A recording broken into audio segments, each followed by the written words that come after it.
ನೀವಿಷ್ಟು ದೂರ ಬರೋ ತೊಂದರೆ ಯಾಕೆ ತೊಗೊಂಡ್ರಿ? ಹೇಳಿ ಕಳಿಸಿದ್ರೆ ನಾನೇ ಬರ್ತಿದ್ದೆ. ನೀವು ಇಲ್ಲಿವರೆಗೂ ಬಂದಿದ್ದೀರಾ ಅಂತಂದರೆ ಏನೋ ಮುಖ್ಯವಾದ ವಿಷಯನೇ ಆಗಿರುತ್ತೆ. ಹೇಳಿ, ನನ್ನಿಂದ ಏನಾಗಬೇಕು? ನೀವು ಏನೇ ಹೇಳಿದ್ರು ಚಿಟಿಕೆ ಹೊಡೆಯೋಷ್ಟರಲ್ಲಿ ಮಾಡಿ ಮುಗಿಸ್ತೀನಿ. ನಾನು ನಿಮಗೆ ಮಾಡ್ತಿರೋ ಸೇವೆ ಅಂತ ತಿಳ್ಕೊಂಡು ಮಾಡ್ತೀನಿ. ಹೇಳಿ, ನನ್ನಿಂದ ಏನಾಗಬೇಕು? ಒಂದು ಕಂಪ್ಲೇಂಟ್ ಕೊಡಬೇಕು. ಅದಕ್ಕೆ ಯಾಕೆ ನೀವು ಇಷ್ಟು ದೂರ ಬರಬೇಕಾಗಿತ್ತು? ಜಸ್ಟ್ ಒಂದು ಫೋನ್ ಕಾಲಲ್ಲಿ ಹೇಳಿದಿದ್ರೆ ಆಗಿರೋದು.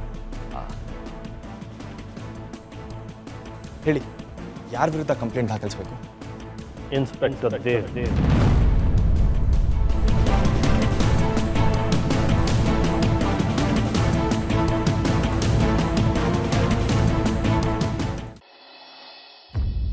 ನಿನ್ನನ್ನೇ ಕಡೆ ಕೇಳ್ತಾ ಇರೋದು. ನೀನ್ ಎಂತ ತಪ್ಪು ದಾರಿ ಹಿಡಿದಿದ್ಯಾ ಅಂತ ನಿಮ್ಮ ಅಪ್ಪನ ಮುಂದೆ ಆದ್ರೂ ಒಪ್ಕೋ. ಕೌಸಲ್ಯ, ಏನೇನೋ ಮಾತಾಡ್ಬೇಡ.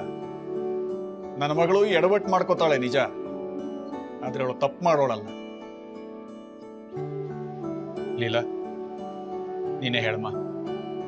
ನಿಮ್ಮಮ್ಮ ಹೇಳ್ತಾ ಇರೋದೆಲ್ಲ ನಿಜ ಅಪ್ಪ. ಅಮ್ಮ ಹೇಳ್ತಿರೋದೆಲ್ಲ ನಿಜ. ನಾನು ತಪ್ಪು ಮಾಡಿದ್ದೀನಿ, ನಂಗೆ ಕ್ಷಮಿಸ್ಬಿಡಿ. ನೋಡಿದ್ರ ನಿಮ್ ಮುಂದೆನೆ ನಿಂತು ಮಾತಾಡ್ತಿದ್ದಾಳೆ ನಿಮ್ ಮಗಳು. ತಪ್ಪು ಮಾಡಿದ್ದೀನಿ ಅಂತ ಎಷ್ಟು ಧೈರ್ಯವಾಗಿ ಹೇಳ್ತಾ ಇದ್ದಾಳೆ. ನನ್ನ ಮಗಳು ಅಂತ ಅವಳನ್ನ ವಹಿಸ್ಕೊಂಡು ಮಾತಾಡ್ತಿದ್ದೀರಲ್ಲ, ಈಗೇನ್ ಹೇಳ್ತೀರಾ?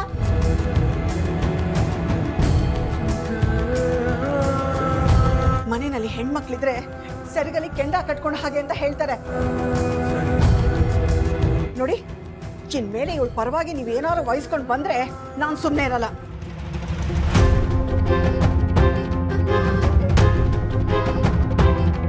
ಈಗ ಇವಳು ಮಾಡಿರೋ ಎಡವಟ್ಟುಗಳನ್ನ ಅನುಭವಿಸೋದೇ ಸಾಕಾಗಿದೆ. ಇನ್ನೂ ಮುಂದುವರಿಯಕ್ ಬಿಟ್ರೆ ಬೀದಿನಲ್ಲಿ ತಲೆ ಎತ್ಕೊಂಡು ಓಡಾಡದೆ ಇರೋ ಹಾಗೆ ಮಾಡ್ಬಿಡ್ತಾಳೆ ಇವಳು. ಇವತ್ತಿಂದ ನೀನ್ ಮನೆ ಬಿಟ್ಟು ಎಲ್ಲೂ ಆಚೆ ಹೋಗ್ಬಾರ್ದು. ಒಂದ್ ವೇಳೆ ಏನಾದ್ರೂ ಮನೆ ಬಿಟ್ಟು ಆಚೆ ಹೋದ್ರೆ ನಿನ್ ಕಾಲನ್ನ ಮುರಿದು ಬಿಡ್ತೀನಿ. ಈ ಹಾಳ ಫೋನಿಂದ ಇವತ್ತಿನ ಎಲ್ಲಾ ಮಕ್ಕಳನ್ನ ಹಾಳಾಗ್ತಿದ್ದಾರೆ. ಹೇಳಿದ ಅರ್ಥ ಆಯ್ತಾ?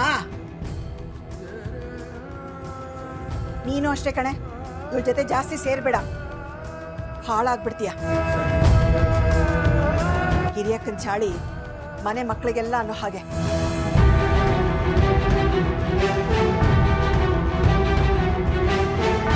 ನೀವೇನ್ರಿ ಹಾಗೆ ನೋಡ್ತಾ ನಿಂತಿದ್ದೀರಾ?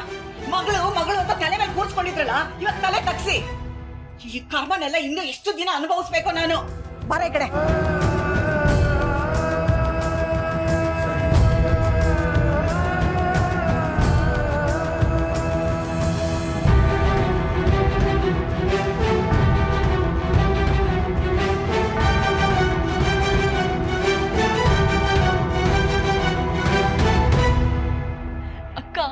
ಯಾಕೆ ಈ ಥರ ಎಲ್ಲ ಮಾಡಿದೆ? ನನ್ನ ತಪ್ಪು ನಿನ್ನ ತಪ್ಪಂತ ಹೇಳ್ಕೊಂಡು ಯಾಕಕ್ಕ ಅಮ್ಮನ ಹತ್ರ ಬಯಸ್ಕೊಂಡೆ? ನಾನು ತಪ್ಪು ಮಾಡಿದ್ದೀನಿ ಅಂದರೆ ಅಮ್ಮಂಗೆ ಕೋಪ ಬರುತ್ತೆ, ಆದರೆ ನೀನು ತಪ್ಪು ಮಾಡಿದ್ರೆ ಅವ್ರ ಕಣ್ಣಲ್ಲಿ ನೀರಲ್ಲ ರಕ್ತ ಬರುತ್ತೆ.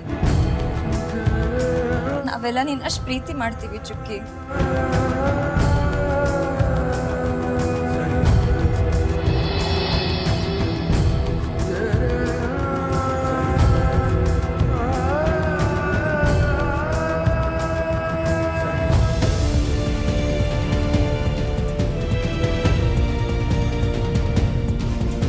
ಬರ್ಕೊ. ಇನ್ಸ್ಪೆಕ್ಟರ್ ದೇವ್ ಅನ್ನೋ ಕಲ್ಪ್ರಿಟಿಗೆ ಮದುವೆ ಆಗಿದ್ರು, ಒಂದು ರೆಸ್ಪಾನ್ಸಿಬಲ್ ಜಾಬ್ ಇದ್ರು. ರೇವತಿ ಅನ್ನೋ ಹುಡುಗಿ ಜೊತೆ ಪ್ರೀತಿ ನಾಟಕ ಆಡಿ ಮೋಸ ಮಾಡ್ತಾ ಇದ್ದಾನೆ. ಅವನು ಮಾಡಿದ ಮೋಸದಿಂದ ಆ ಹುಡುಗಿ ಪ್ರಾಣನೇ ಕಳ್ಕೊಳಕ್ ಹೋಗಿತ್ತು. ಅವನು ಮೋಸಗಾರ ಅಂತ ಪ್ರೂವ್ ಆದರೆ ಅದು ಸೂಸೈಡ್ ಅಲ್ಲ, ಅಟೆಂಪ್ಟ್ ಟು ಮರ್ಡರ್ ಆಗುತ್ತೆ. ರೈಟ್? ಆ ಹುಡುಗಿ ಅಕ್ಕ ಅವನ ವಿರುದ್ಧ ಕಂಪ್ಲೇಂಟ್ ಕೊಡೋದಕ್ಕೆ ಇದೇ ಸ್ಟೇಷನ್ಗೆ ಬಂದಿದ್ದಾಳೆ. ಆ ಇನ್ಸ್ಪೆಕ್ಟ್ರು ಅವನ ಅಧಿಕಾರನ ದುರುಪಯೋಗ ಪಡಿಸ್ಕೊಂಡು ಆ ಹುಡುಗಿ ಜೊತೆನೂ ಮಿಸ್ಬಿಹೇವ್ ಮಾಡೋದಕ್ಕೆ ಪ್ರಯತ್ನ ಪಟ್ಟಿದ್ದಾನೆ. ಕಂಪ್ಲೇಂಟ್ ಕೊಡೋದಕ್ಕೆ ಇಷ್ಟು ಕಾರಣಗಳು ಸಾಕು ಅನ್ಕೋತೀನಿ.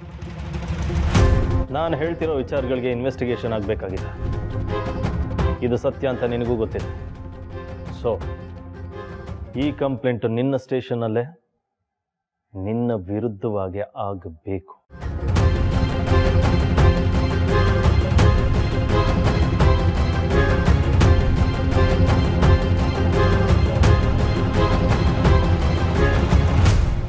ಇದನ್ನ ನೀನು ಬರ್ಕೋತೀಯೋ ಅಥವಾ ನಿನ್ನ ತಲೆಯಲ್ಲೇ ಇಟ್ಕೋತೀಯೋ ನನಗೆ ಗೊತ್ತಿಲ್ಲ, ಆದರೆ ಕೇಸು ಸಾಲ್ವ್ ಆಗಬೇಕು. ಸಮಸ್ಯೆನ ಸಾಲ್ವ್ ಮಾಡೋದಕ್ಕೆ ಸಾವಿರಾರು ದಾರಿ ಇರುತ್ತೆ. ಮೊದಲನೇ ದಾರಿಯಲ್ಲಿ ಆದರೆ ಒಳ್ಳೇದು. ಅದಾಗದೆ ನಾನು ಎರಡನೇ ದಾರಿ ಹಿಡಿದ್ರೆ ಏನಾಗುತ್ತೆ ಅನ್ನೋದು ನಿನಗೆ ಗೊತ್ತಿಲ್ಲದೆ ಇರೋ ವಿಚಾರ ಏನಲ್ಲ.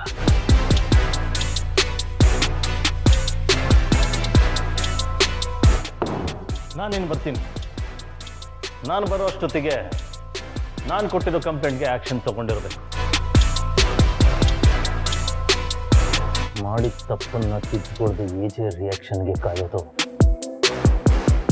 ಇನ್ನೂ ದೊಡ್ಡ ತಪ್ಪು. ಮತ್ತೆ ಬರ್ತೀನಿ. Inspector thief.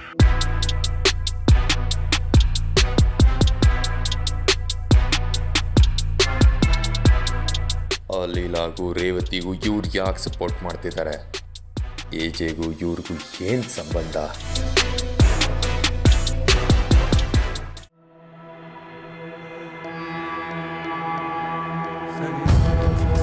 ನೋಡಿ ನಿಮ್ ಮಗಳು ಆಡ್ತಿರೋ ಆಟಗಳನ್ನ. ನೀನ್ ಎಂತ ತಪ್ಪು ದಾರಿ ಹಿಡಿದಿದ್ಯಾ ಅಂತ ನಿಮ್ಮ ಅಪ್ಪನ ಮುಂದೆ ಅದು ಒಪ್ಕೋ. ಈಗ ಇವ್ರು ಮಾಡಿರೋ ಎಡವಟ್ಟುಗಳನ್ನ ಅನುಭವಿಸೋದೇ ಸಾಕಾಗಿದೆ. ಇನ್ನೂ ಮುಂದುವರಿಯಕ್ ಬಿಟ್ರೆ ಬೀದಿನಲ್ಲಿ ತಲೆ ಎತ್ಕೊಂಡು ಓಡಾಡದೇ ಇರೋ ಹಾಗೆ ಮಾಡ್ಬಿಡ್ತಾಳೆ ಇವಳು.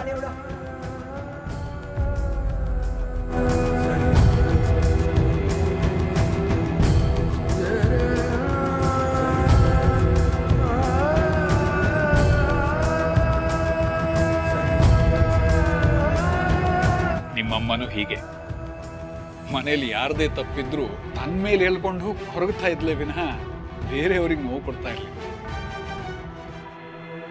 ನಾನು ನನ್ನ ಹೆಂಡತಿನ ಎಷ್ಟು ಚೆನ್ನಾಗಿ ಅರ್ಥ ಮಾಡ್ಕೊಂಡಿದ್ದೀನೋ ಅದಕ್ಕಿಂತ ಚೆನ್ನಾಗಿ ಈ ಕಂದನ್ನ ಅರ್ಥ ಮಾಡ್ಕೊಂಡಿದ್ದೀನಿ.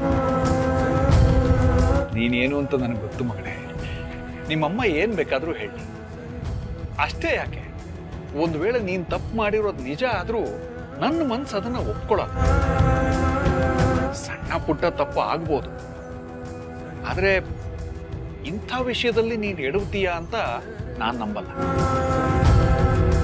ಅಂಥದ್ರಲ್ಲಿ ಇಷ್ಟು ದೊಡ್ಡ ತಪ್ಪನ್ನ ನಾನು ಮಾಡಿದ್ದೀನಿ ಅಂತ ನೀನು ಒಪ್ಕೋತಿದೀಯಾ ಅಂದ್ರೆ ಅದಕ್ಕೇನೋ ಬಲವಾದ ಕಾರಣ ಇರಬೇಕು. ಏನಾಯ್ತು ಅಂತ ನಿಜ ನನ್ನ ಹತ್ರ ಹೇಳು ಮಗಳೇ.